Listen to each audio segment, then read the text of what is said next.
Welcome to the slop farm. Enjoy the video. You start by confirming your Apple ID credentials, and that Find My was enabled on the lost iPhone. This is mandatory for activation lock.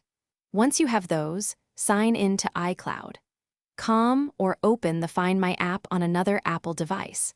Make sure you can receive two-factor authentication codes via a trusted number or device, because without that code, you cannot manage the device remotely. Begin the locate sequence immediately to avoid the phone being turned. Once signed in, select the missing iPhone from your device list and use play sound if it might be nearby. This helps a quick physical recovery. If not, choose lost mode to remotely lock the phone, set a contact number and short message so a finder can reach you, and pause Apple Pay to prevent unauthorized payments. Make sure you enable location updates.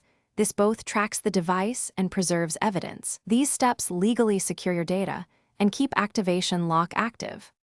If you decide recovery is unlikely, erase the iPhone remotely to wipe personal data. Note that activation lock remains linked to your Apple ID, preventing reuse. Then notify your carrier to suspend service and report the loss to police with the IMEI or serial number for documentation. If you cannot complete actions due to two-factor authentication issues, begin Apple's account recovery process or use a trusted device to receive codes. Troubleshooting tip: if 2FA fails, start account recovery immediately.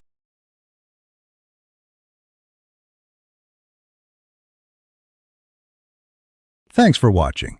Consider subscribing if we helped you today.